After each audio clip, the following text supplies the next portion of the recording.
Bom, boa tarde, todos e todas. Beleza, obrigado. Bom, como costuma acontecer quando eu participo de mesas e que eu sou o último a falar, é muito comum, professor, até eu fazer um novo desenho da minha exposição. Isso é mais difícil quando a gente traz uma exposição pronta, certo? Mas ainda assim eu vou me arriscar, dialogando um pouco com os que me antecederam, aliás, a quem parabenizo, o professor Valério Arcari aqui do meu lado, o Lineu, o Maxi, que não estou vendo aqui. Agradeço ao Fonazef e ao Fonacat pelo convite, parabenizo pelo evento. Bom, o professor Valério falou que é preciso a gente conhecer o inimigo e desenvolver um pouco essa sua ideia sobre quem seria esse inimigo. Muito bem. Eu concordo em absoluto. A questão que se coloca é que hoje é muito mais difícil conhecer esse inimigo. Porque esse inimigo, ele passou por mudanças, certo? Recentemente esteve... É difícil enxergar esse inimigo. É difícil até mesmo tocá-lo, certo? Porque ele há muito é chamado de mercado, mas mesmo essa ideia de mercado também se modificou ao longo do tempo. Existe um poder financeiro internacional, esse capital financeiro, cada vez mais distante daquela ideia de produção material das coisas. Recentemente, esteve no Brasil um jurista argentino, Eugênio Raul Zaffaroni, já foi juiz da Suprema Corte da Argentina, hoje ele é juiz do Comitê Interamericano de Direitos Humanos. Esteve no Brasil recentemente, agora em agosto, em Porto Alegre. E ele deu uma entrevista muito interessante para a Sul 21, falando desse poder financeiro internacional, que ele chama, o professor Zaffaroni chama de organização criminosa. E ele até enfatiza que o criminoso aí ele não usa no sentido metafórico. É criminoso, de fato é criminoso. E que constrói uma sociedade que ele chama, o professor Zaffaroni, de a sociedade 30 e 70. Ou seja, 30%, claro que isso não é um número preciso, 30% de incorporados e 70% de excluídos. É mais ou menos esse desenho. Vocês poderiam não ficar assustados, porque nós aqui faremos parte dos 30%, entendeu? Se o Brasil tem 210 milhões de habitantes, nós muito provavelmente estaríamos entre os 60 milhões, que são esses 30%. O problema é que tem 150 outros milhões de brasileiros que estão excluídos. E é essa a questão. E esse inimigo é difícil enxergá-lo. Não é que a mídia sirva a esse inimigo. Aliás, o professor Zaffaroni fala sobre isso. A mídia não serve a esse inimigo, a esse capital financeiro. Ela é parte desse capital financeiro, o que é um pouco diferente. Certo? Porque se ela apenas servisse, seria até possível, de repente, numa disputa, numa luta, passar a servir outro. Mas acontece que a mídia ela é parte desse capitalismo financeiro, desse capital financeiro. Certo? As organizações Globo, há muito não são apenas um mídia, um veículo de comunicação, estão no mercado financeiro. Certo? Então, esse é um dado importante que eu começaria, a princípio, não teria absolutamente nada a ver com o tema, mas tem tudo a ver, na verdade. Eu sou da FENAFISCO, já fui servidor federal. Hoje eu sou auditor fiscal do Estado do Pará, já vi ali uma paraense aqui, a Marluce. Outro paraense apareceu. Pelo chiado a gente já reconhece, né? Muito bem. Mas já fui servidor do Ministério da Previdência, do extinto Ministério da Previdência. Eu fui agente administrativo do INAMPS. Já militei na FENASPES, e aí eu vi a FENASPES aqui participando. Tem alguém da FENASPES aqui? Tem muita gente da FENASPES, né? Legal, bacana. Bom, eu só queria fazer assim. Hoje eu trabalho com tributos, não é?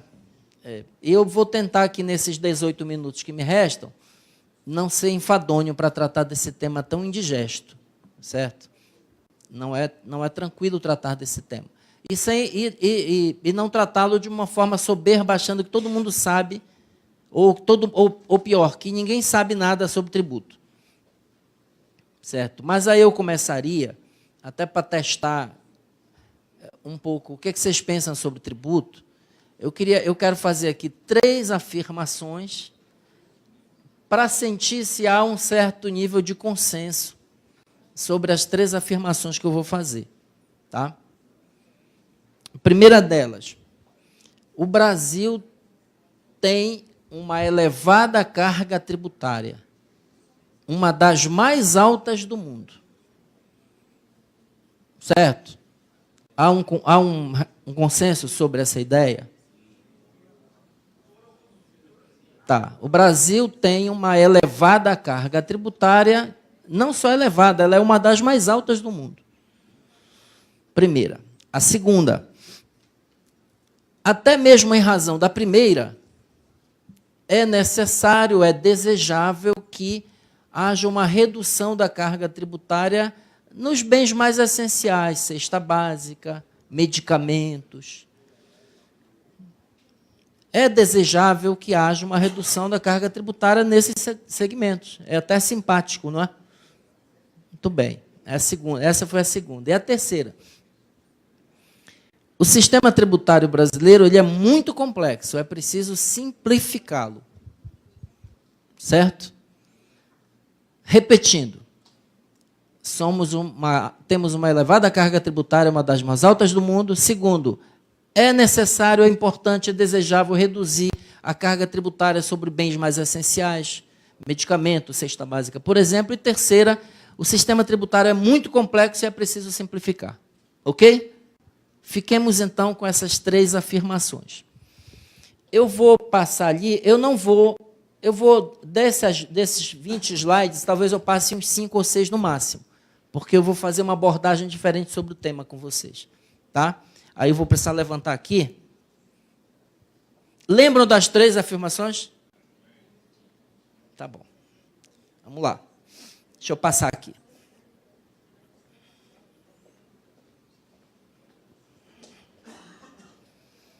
Isso aqui é uma situação, assim, a carga tributária do Brasil em comparação com alguns países, com alguns apenas, tá?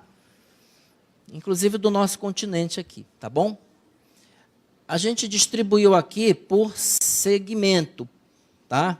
Ao invés de a carga tributária global, mas assim, dividindo renda, patrimônio, consumo e outros, ok? Porque assim, os tributos incidem sobre uma infinidade de atividades, certo? De setores, de produtos, de serviços. Mas a gente poderia reuni-los assim, agregá-los dessa maneira. Renda,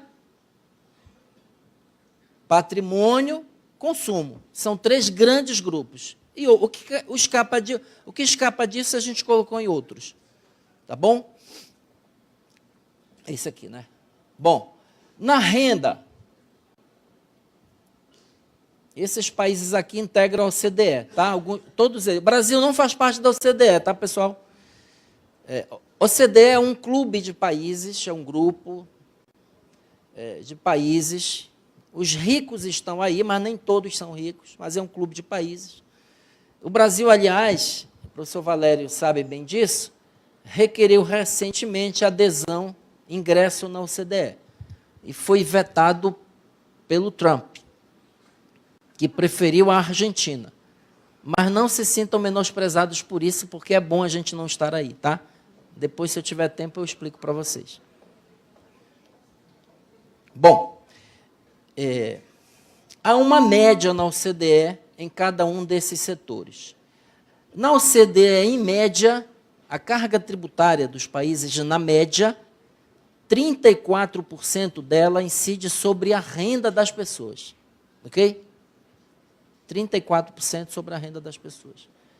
No Brasil, esse percentual é de 21%. O ponto aqui eu não estou nem vendo onde é que está. Tá, aqui. No Brasil, 21%. Patrimônio, em média, na OCDE, 5,5% é sobre o patrimônio das pessoas. No Brasil, 4,4%. E no consumo, em média, na OCDE, 32,4% e no Brasil, 49,7%. Ou seja, arredondando aqui, é certo dizer que o Brasil, assim, 50% da carga tributária brasileira incide no consumo. No consumo. 50% de tudo que se paga de tributo no Brasil é no consumo. Ok? Cara, já 10 minutos, bicho, está correndo muito rápido. Ok? Alguns países aqui, ó. Estados Unidos, 49% da carga dos Estados Unidos é na renda. É um país liberal, tá? O nosso país precisava evoluir muito para ser liberal, viu, pessoal? Né, Max? Ele ainda precisava evoluir muito para chegar a ser liberal, porque ele não conseguiu nem chegar a esse estágio. Né? Chile, 36% na renda, tá? Ok?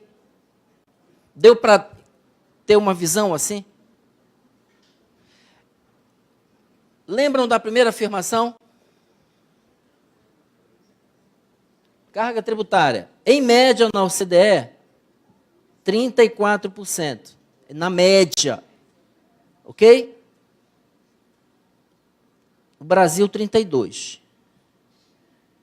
Dinamarca, 45%. Portugal, 34%. Reino Unido, 32%. Alemanha, 37%. Carga tributária. O Brasil não está entre as maiores cargas tributárias do mundo. Longe disso, viu, pessoal? Quando disserem isso para vocês, assim, cuidado, porque não é verdade. O Brasil tem uma carga... Eu não estou dizendo que o Brasil tem uma carga tributária baixa, não é isso. Eu apenas estou dizendo que não é verdade que o Brasil tem uma das mais altas cargas tributárias do mundo. Não é verdade, em absoluto. Ok? Depois tem outros elementos para analisar a carga tributária, que é renda per capita, que é população, que é PIB. Mas aí a ideia não é dar uma aula sobre isso. É só para ter uma noção. Agora, é verdade que o Brasil tem uma das mais altas cargas tributárias no consumo. E também é verdade que o Brasil tem uma das mais baixas cargas tributárias do mundo na renda. Entenderam? Portanto, assim, o Brasil é um dos países que menos cobra na renda das pessoas e que mais cobra no consumo. Tem algum problema nisso? Claro que tem. Um grave problema. Por quê? Porque é na renda que é possível medir a capacidade contributiva das pessoas. Quando a tributação é na renda, você mais facilmente consegue cobrar um tributo proporcional a quê? A renda das pessoas. E quando você faz a opção oposta, você cobra no consumo, o que é que acontece? Você cobra generalizadamente no consumo. Quem mais sofre com essa carga no consumo? Quem mais sofre com ela? É o mais pobre. Classe média. Um rico que compra 10 quilos de feijão, vamos imaginar que o pobre recebeu o 13º e comprou também 10 quilos de feijão. Ok? Foi no supermercado e comprou os mesmos 10 quilos de feijão. Quem vai pagar mais? O imposto é o mesmo, vejam.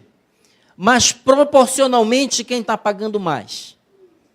É claro que esses 10 quilos de feijão, o imposto que incide, que é o mesmo que incide para o rico, dos mesmos 10 quilos, vai incidir proporcionalmente muito mais na renda do mais pobre. Porque a renda do pobre ela é toda exaurida, é gasta toda no consumo. Não tem recurso para investir no mercado financeiro, certo? Então, a opção brasileira é a opção seguinte, de cobrar do pobre e poupar os ricos da tributação, entenderam? Então, quando os ricos dizem que a tributação no Brasil é muito alta, portanto, por que ele diz isso? Não é só para enganar incautos, é para interditar qualquer debate sobre a revisão do sistema. É preciso cobrar menos no consumo e mais na renda. Esse é o debate que tem que ser feito no país. Agora, ele só pode ser feito com informação, certo? E essa informação, nós somos intoxicados permanentemente com aquela história. É muito alto, é muito alto, muito alto. Aí nós somos levados a rejeitar a discussão do tributo, porque todos nós somos induzidos a entrar na corrente, não vão aumentar o tributo no Brasil. Não, peraí, gente, é preciso aumentar o tributo no Brasil, de quem não paga. Entenderam? Isso é muito importante. Essa é a distribuição da carga, tá? Brasil, 49 no consumo, ok? Vamos lá. Isso aqui é um grande número da Receita, quem paga imposto de renda no Brasil. No Brasil é o seguinte, olha, pessoal, isso é um dado oficial da Receita Federal, tá? Temos aqui duas colegas da Receita Federal, Marlúcia e a Ilva, mineira e paraense. No Brasil é o seguinte, imposto de renda, tá? Essa curva aqui, pessoal, primeiro, essa linha de baixo, impossível de vocês enxergarem, eu com meus 20 anos eu enxergava de longe. Ó, essa aqui é a faixa de renda. Ela começa até meio mínimo e vai até 320 salários mínimos por mês. No Brasil, nós temos 29 mil pessoas, dados oficiais, tá? Que ganham mais de 320 salários mínimos por mês. É por mês, viu? Nós temos 29 mil brasileiros. O sigilo fiscal não permite que a gente diga quem são, mas dá para dizer quantos são, pela declaração de imposto de renda. Esses caras que ganham mais de 29 mil, 320 salários mínimos por mês, vocês sabem qual é a alíquota efetiva de imposto de renda desse povo?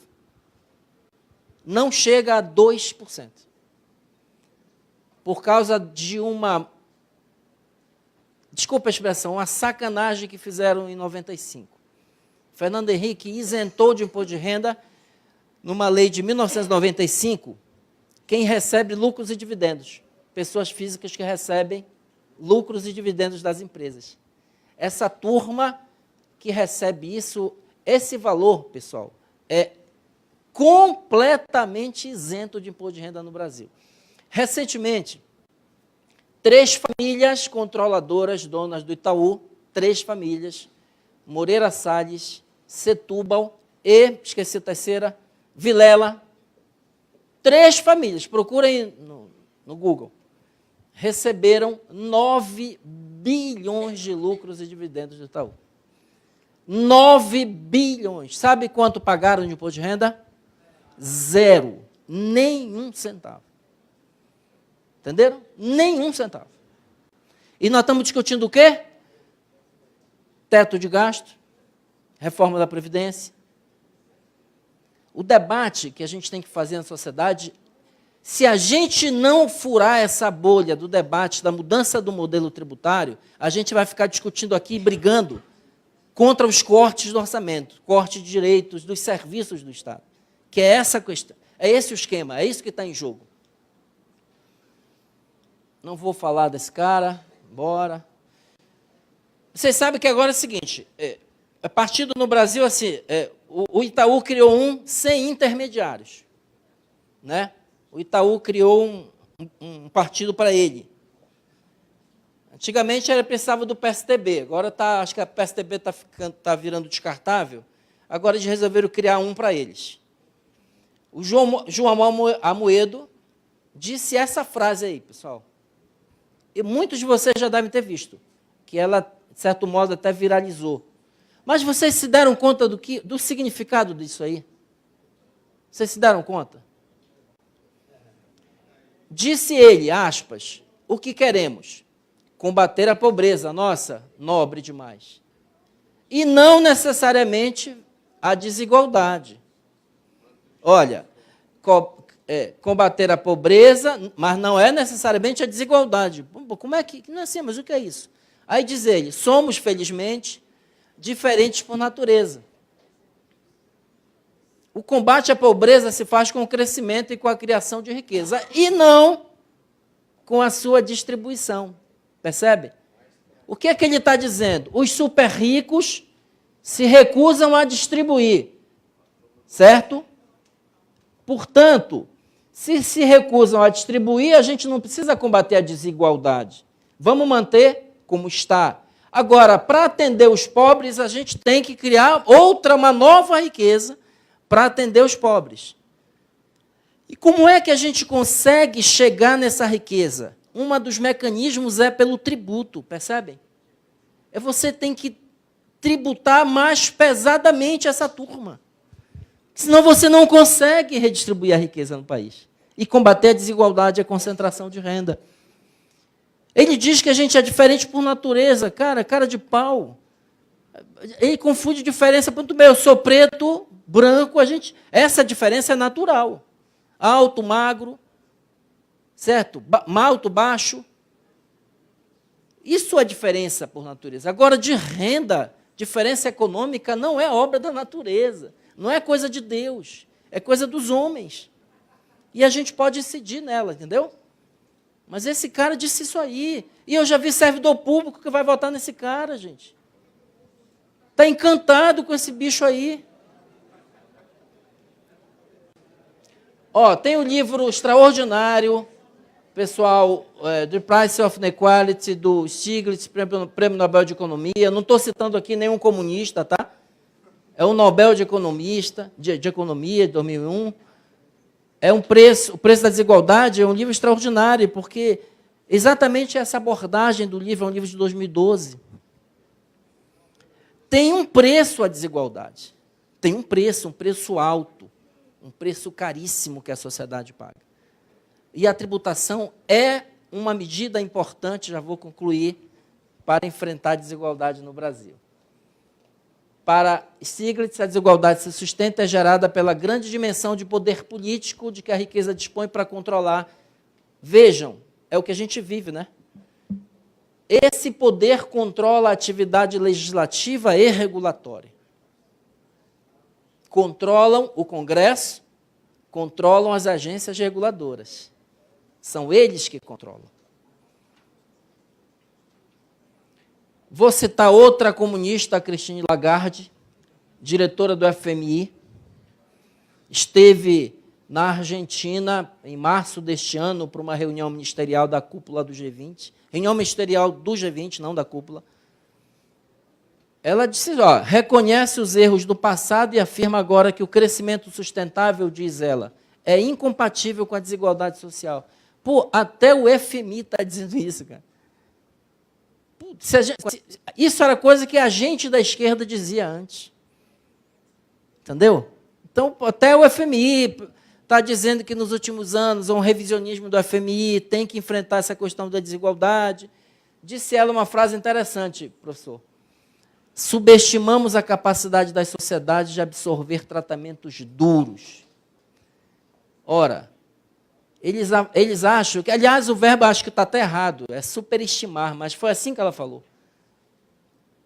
Tratamento de choque, tratamento de duro, austeridade. Julgaram mal a capacidade da sociedade de absorver isso. Né? O tratamento de choque, a austeridade, o corte, a redução dos serviços públicos. Enfim, eu diria para vocês que o grande desafio da reforma tributária, e nós, a Anfip, a FENAFISCO, que tomamos essa iniciativa, e tem vários outros parceiros, é de propor o debate ao país de uma mudança no modelo tributário. Por favor, não tomem isso como algo indigesto, não fujam dessa discussão. Isso é um debate que tem que ser da sociedade brasileira, não tem que ser de auditores fiscais, de entidades do fisco, ou ele passa a ser um debate da sociedade, enfrentar isso, gravar as fortunas, as grandes riquezas, o grande patrimônio, ou a gente dá um choque nisso para redistribuir riqueza, ou a gente vai ficar eternamente discutindo aqui, cada um tentando se segurar para conter a dilapidação,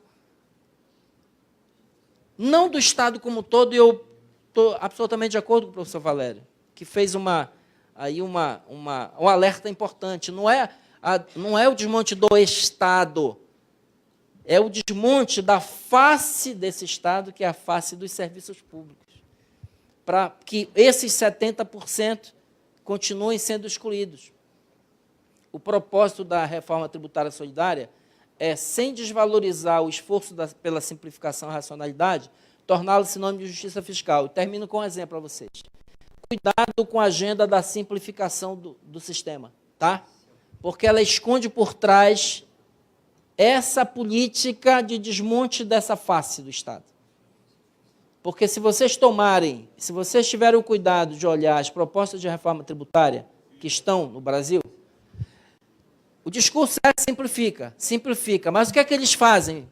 Observem, eles extinguem tributos que financiam a Seguridade Social, entenderam? Extinguem, em nome de uma simplificação, e o tributo resultante dessa extinção de vários não tem nenhum recurso vinculado para a Seguridade. Entenderam?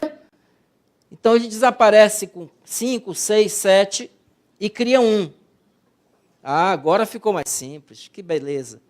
Mas só que nesses 5, 6, 7, uma parte deles foi criado para financiar a Seguridade Social. E estão vinculados a ela. Quando a gente concorda que eles desapareçam em nome da simplificação, a gente desguarnece a já desguarnecida proteção social no Brasil. Outra coisa importante da primeira afirmação, cuidado com essa coisa de que reduzir o tributo na cesta básica ou no medicamento é uma coisa boa para todo mundo. Não é. Quem é que compra mais comida? Não, não é um pobre, gente. O pobre tem menos dinheiro para comprar comida, é diferente. O pobre pode gastar todo o seu dinheiro em comida, é diferente. Mas quem compra mais comida é o mais rico. Só que a diferença é que a parcela da sua renda para comprar comida é menor proporcionalmente. Então, quando você dá isenção, você está beneficiando mais quem tem mais poder de compra. Qual é a alternativa a essa saída? É você, ao invés de isentar genericamente, você devolve o valor do tributo para os mais pobres, entendeu? Aí, ou seja, quem é mais rico não precisa devolver nada, ele tem que pagar o tributo para contribuir com o financiamento da sociedade. Perceberam? São coisas muito sutis. E a gente precisa ter cuidado, porque a gente é contaminado permanentemente com essa narrativa pública que nos faz a gente brigar contra a gente mesmo, contra os nossos interesses. Enfim, seriam muitas coisas que a gente iria tratar sobre tributos, mas eu fico por aqui porque o tempo já acabou. Obrigado.